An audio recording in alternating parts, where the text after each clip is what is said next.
Hi guys! Welcome back to my channel. I am Maria D. And for today's video, ito yung most requested sa akin, cabin crew qualifications and requirements. Pero bago ang lahat, if you're not yet subscribed to my channel, please hit the notification bell down below.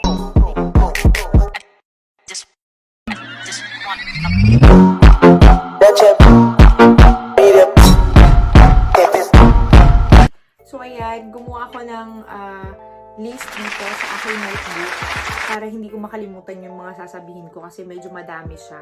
So, let's start na. Number 1 is yung age. Minimum age is 21 years old and above. Both domestic and international yon. Hindi 19, hindi 18, hindi 20, 21. Second is yung height requirement is 157 centimeters, equivalent to 5'3".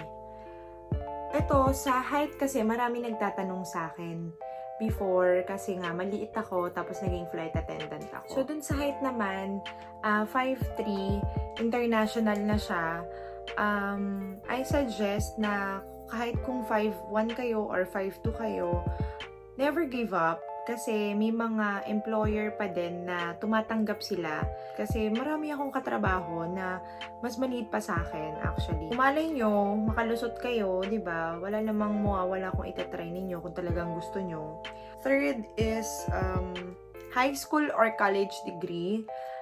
Pag international, kahit high school graduate ka, okay lang.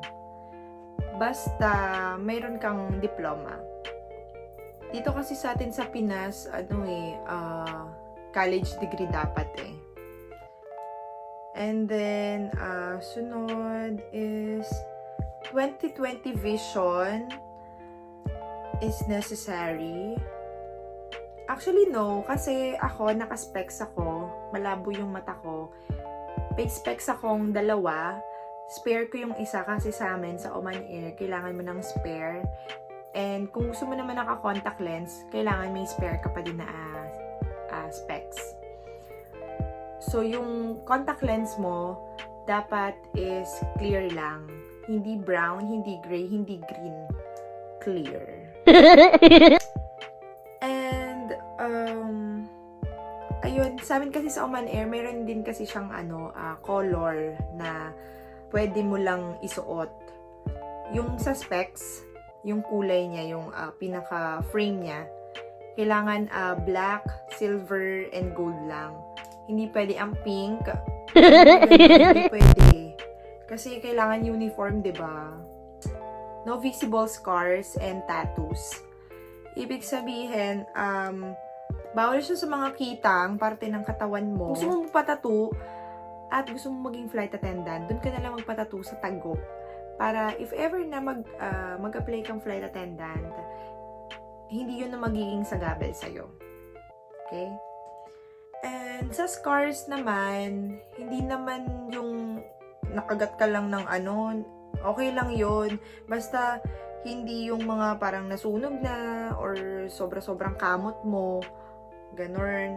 Alagaan mo yung skin mo ngayon pa lang. Kung estudyante ka pa lang at nangangarap kang maging flight attendant, sundin mo lahat ng sinasabi ko. And totoo. Kasi, mas maganda yung advance ka na. Di ba? Para hindi mo na siya isipin kapag natanggap ka na. So, dito na tayo sa okay na tayo dun sa tattoos and scars. Dito na tayo sa good set of teeth. Ayan na, sinasabi ko na sa'yo, ngayon pa lang, kung estudyante ka pa lang at ang ngipin mo ay sungki, pumunta ka na ng dentist at magpa-check ka na kung magkano ang magagastos mo at magpa-brace ka na.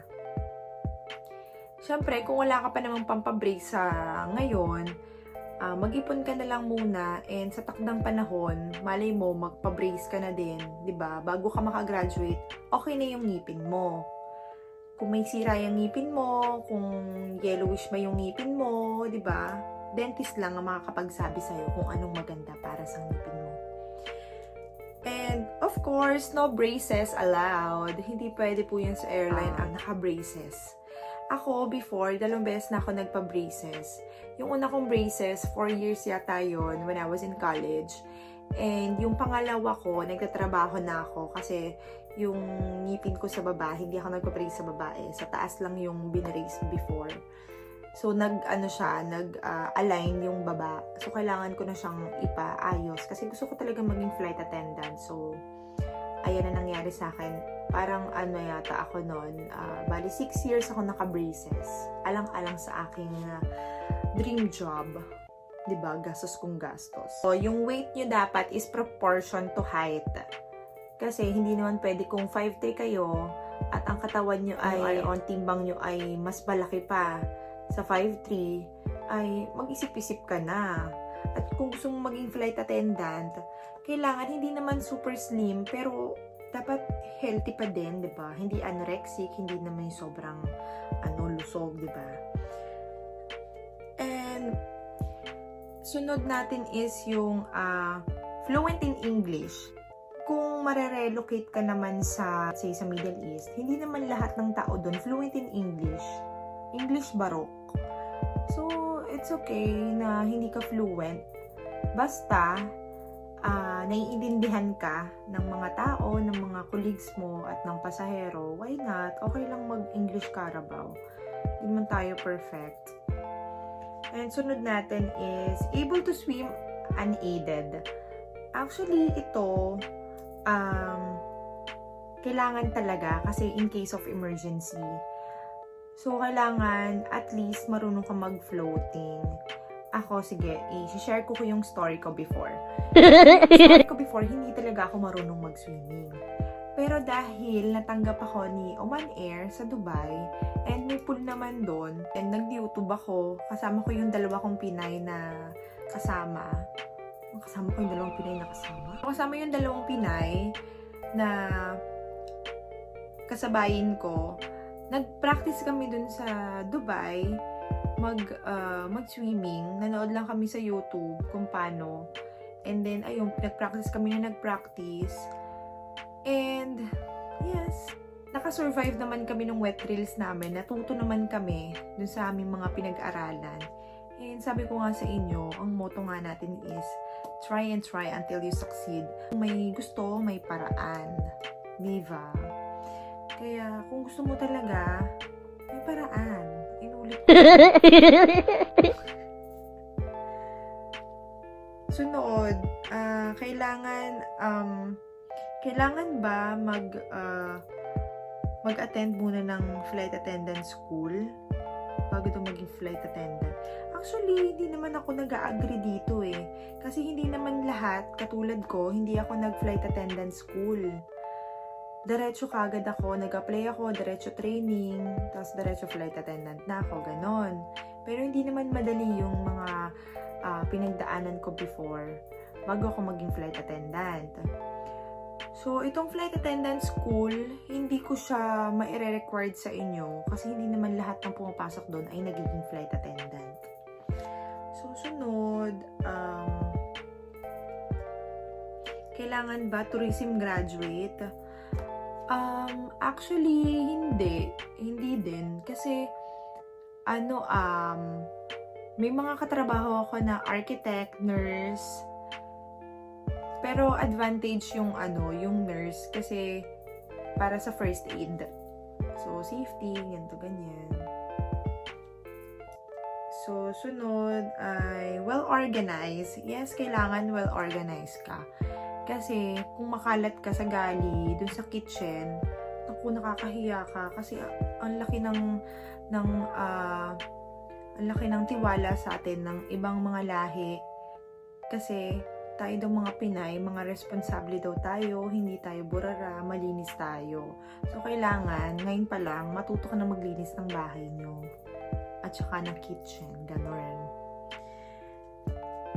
Susunod, able to work as a team.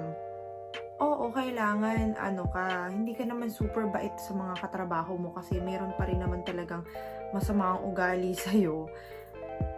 Pagpasensyahan mo na lang. Ganyan talaga, kailangan mapasensya ka pagka kinuha mo tong trabaho na to. And last is, you need to have your passport. Kasi kailangan din siya. Minsan hinahanap din siya eh. And lalo na kapag international din yung a-applyan mo, kailangan mo talaga ng passport. Kasi hindi ka makakalabas ng bansa kung wala kang passport. So, ayun na po lahat nung qualifications and requirements on how to become a cabin crew.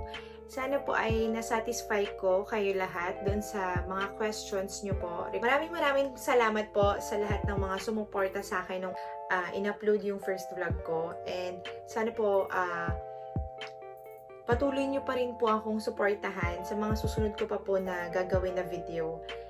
And thank you for watching. See you on my next vlog.